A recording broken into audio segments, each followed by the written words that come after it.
Kepemimpinan adalah kemampuan untuk mempengaruhi, memotivasi, dan mengarahkan orang lain untuk mencapai tujuan bersama. Pemimpin yang efektif memiliki kemampuan untuk memimpin, mengelola, dan mengembangkan tim ataupun organisasi untuk mencapai hasil yang diinginkan. Pada kesempatan kali ini, kami mahasiswa Administrasi Publik Angkatan 23 berkesempatan untuk mewawancarai Bapak Letkol INF Slamet Dwi Santoso SIP dan Dim 0304 Agam. Kepemimpinan di satu organisasi tentunya pasti akan berbeda dalam organisasi yang lain, tidak bisa kita terapkan berlaku sama. Contohnya kalau di lingkungan TNI, di lingkungan TNI itu ada namanya satuan kewilayahan, ada namanya satuan tempur. Kita menerapkan kepemimpinan di satuan kewilayahan itu berbeda, cara penerapannya bagaimana kita membangun. Intinya di dalam memimpin adalah keteladanan kita, bagaimana kita bisa memberikan contoh, bagaimana kita bisa memberikan perintah secara tegas kepada anak buah kita. Kalau di satuan tempur, yang pastinya dia kan namanya, kalau namanya satuan tempur adalah generasi anak-anak muda. Beda dengan satuan komandan kewilayahan. Satuan komandan kewilayahan lebih cenderung lebih banyak dia anggota itu usianya di atas kita. Ya. Kayak di Kodim ini rata-rata usianya di atas saya, tetapi kan namanya kita organisasi kepemimpinan, tapi bagaimana kita memperlakukan mereka, bagaimana cara kita bertindak, bagaimana cara menghormati mereka, itu yang perlu kita terapkan di sini. Kalau kita memimpin di satuan organisasi, tidak semuanya yang kita pimpin adalah umurnya usianya di bawah kita, betul nggak?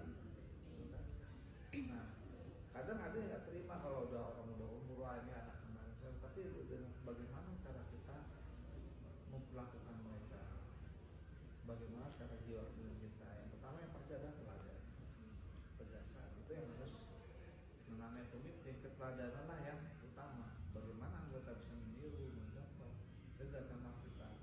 Kalau tingkah perilaku kita tidak sesuai dengan apa yang kita ucapkan, ini perilaku kita.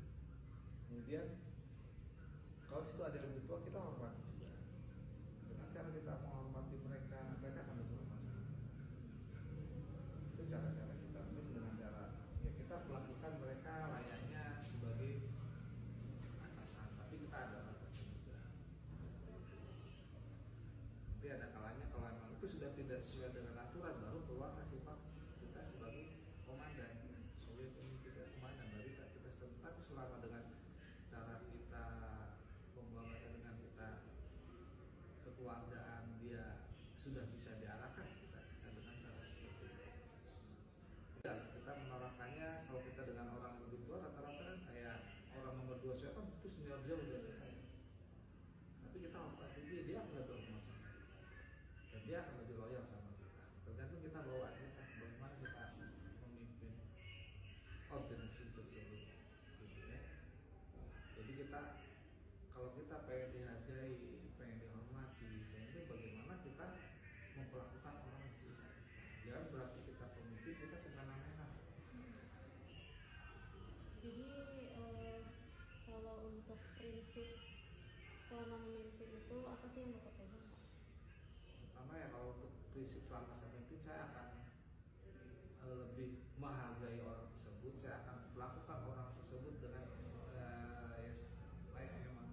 kita memanusiakan manusia, Pak. Tidak semena-mena pemimpin, kita tidak semena-mena. Jadi kita istilahnya kita bersikap bagaimana caranya organisasi ini bisa berjalan dengan cara kekeluargaan, tapi kita tidak mengabaikan etika dalam institusi tersebut.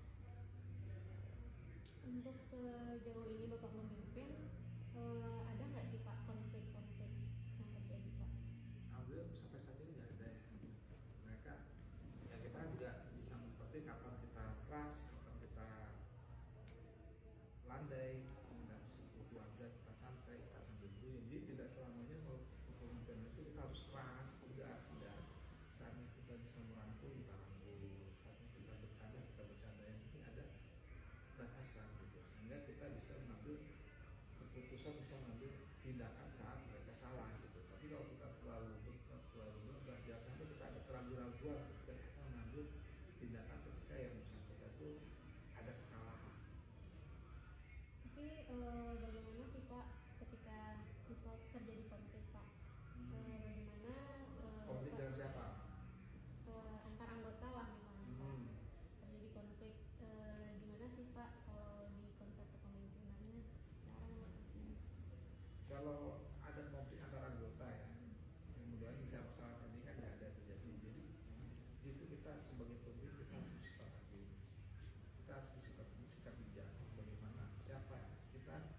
dalemin dulu siapa sih akar permasalahannya seperti apa, pemicunya apa, siapa yang memulai.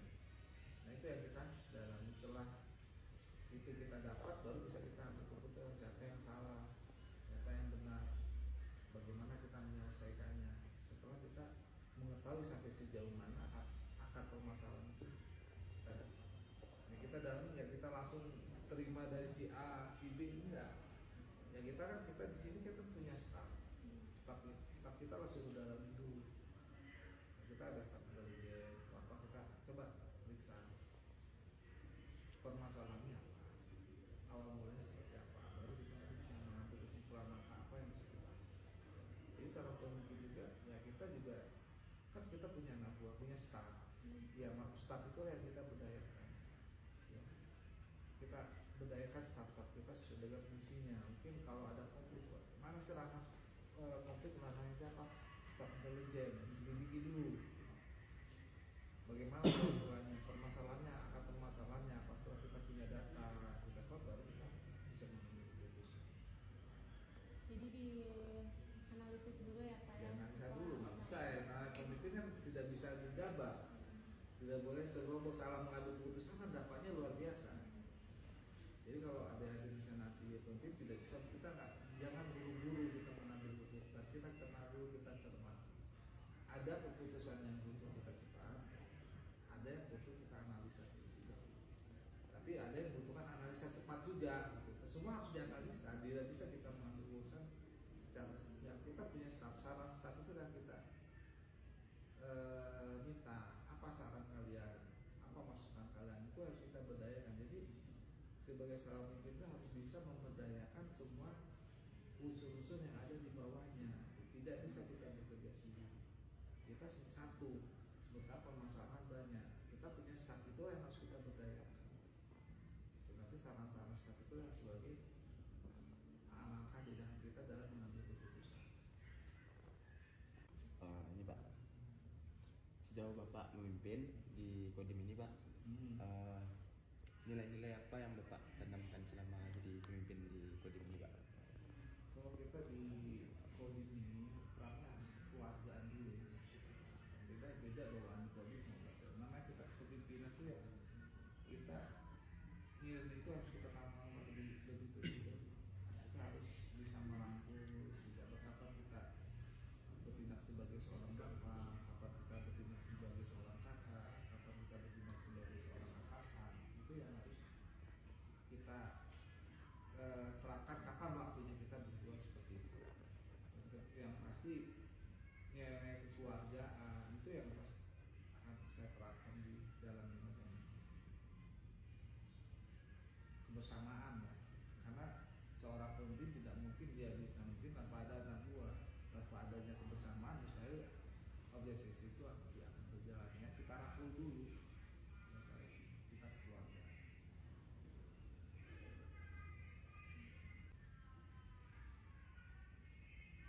Gimana saran Bapak kalau ada calon pemimpin muda yang bercita-cita menjadi dandim gitu? Gimana? Apa saran Bapak bagi calon pemimpin muda yang bercita-cita menjadi dandim gitu Pak? Pemimpin muda tuh dari mana dulu nih? Kan dari dulu pasti kan udah ada dari awal sudah disiapkan gitu.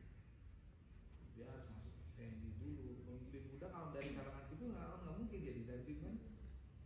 Atau ini Pak, kan kayak kami ini Pak, generasi penerus bangsa gitu kan Pak. Mungkin salah satu dari kami ini ada yang bercita-cita untuk menjadi seorang pemimpin gitu Pak. Mungkin ada saran dari Bapak agar yang pertama ya, kalau kita pengen jadi pemimpin, sekarang kan nanya pemimpin ada apa? Pertama moral dulu kita. Setelah moral kita, agama kita perbaiki, kita perbaiki, berarti kan kita bisa menjadi contoh teladan. Hal yang kecil aja mungkin dari sekarang adalah kita kalau kita ingin jadi pemimpin yang disegani, pemimpin yang dihormati, kita harus belajar dari hal-hal kecil. Contohnya mungkin dari kedisiplinan kita sehari-hari. Kalau kita sudah bisa melakukan hal itu dari sekarang, disiplin hidup ya, kehidupan adik-adik semua mulai dari bangun sampai dengan tidur lagi. Kalau adik-adik sudah bisa mengatur itu semua dan menepati apa yang sudah adik-adik rencanakan, itu insya Allah mungkin bisa menjadi bekal. Namanya kepemimpinan itu kan ada yang dilatih, ada juga bakat, emang ada yang bawaan,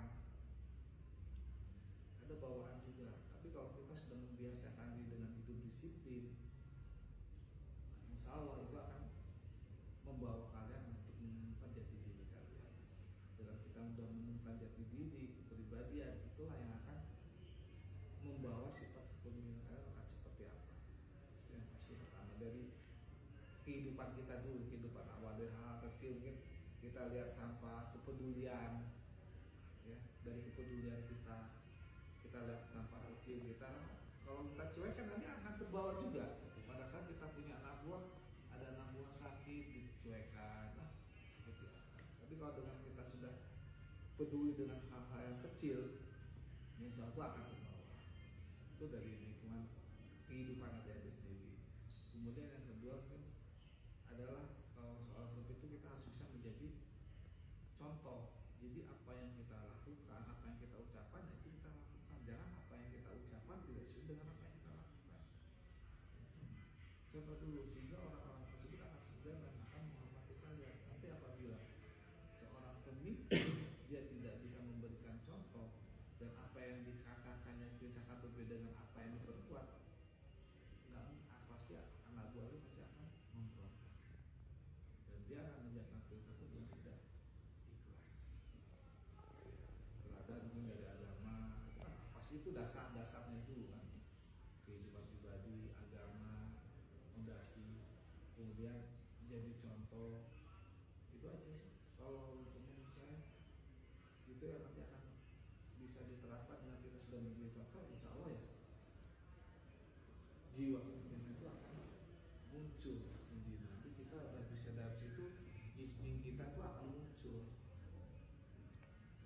naluri kita akan muncul kalau kita sudah terbiasa seperti itu. Pokoknya intinya sekali jangan sekali-kali apa yang diucapkan apa dengan apa yang dilakukan itu berbeda, itu pasti akan hancur. Ada waktu, ada saatnya pasti akan hancur. Seperti itu. Ya. Jadi untuk menjadi seorang pemimpin yang baik itu semua berawal dari kehidupan. Dari kehidupan dulu. Kita dari lingkungan aja dulu. Kita sudah bisa memimpin diri kita, mengendalikan diri kita sendiri, ya insya Allah kita bisa memimpin yang lain. Kalau kita sudah nggak bisa memimpin diri sendiri, bagaimana kita memimpin? Malas gini, apalagi kita bisa peduli dengan anak buah kita. Intinya kalau pemimpin kan dia punya ada yang dipimpin. Bagaimana kita bisa peduli terhadap sama yang dipimpin? Ya dipimpin akan loyal apabila kita peduli sama mereka. Betul kan? Kalau kita nggak peduli, apakah mereka loyal? Enggak. Apakah itu jadi pemimpin kalau mereka tidak ada? Nggak ada yang dipimpin. Tapi kalau kita sudah punya jiwa rasa empati yang tinggi pada mereka, jadi saya tegaskan lagi, dalam hal keluarga itu kita ada saatnya kita rangkul mereka. Tapi kalau mereka kita ajarkan keluarga sudah bisa lagu, mereka pasti akan bisa manfaatkan diri. Oh siapa diri saya? Siapa mereka? Siapa atasnya saya? Mereka pasti akan menyadari hal tersebut. Dari lingkungan kita dulu aja. Nanti akan muncul empati, itulah nanti akan insting-insting itu nanti akan terbawa ketika kalian menjadi pemimpin.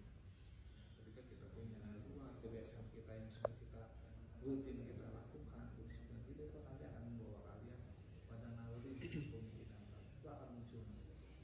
Tapi kalau dari sekarang kalian sudah kurang peduli, kurang empati, sulit untuk nanti dikembangkan. Kalau kita untuk teori kan namanya kepemimpinan kan nanti insting kepemimpinan itu akan muncul dengan dihadapkan dengan situasi. Karena kalau kita teori begini kan berbeda-beda. Apa yang kita pimpin itu teknis caranya itu berbeda, nggak bisa kita terapkan sama. Tapi insting itu akan muncul, naluri itu akan muncul ketika kita sudah terbiasa dengan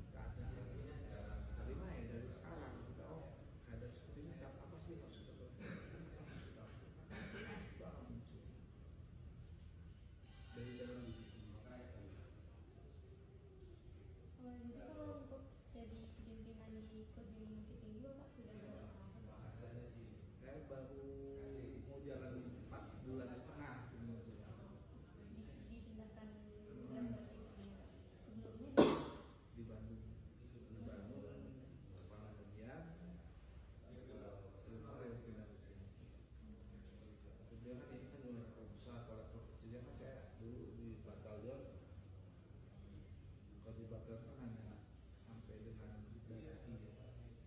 Dan itu kita punya anak buah 146. Kalau di tingkat kloter kita hanya punya anak buah sekitar 36.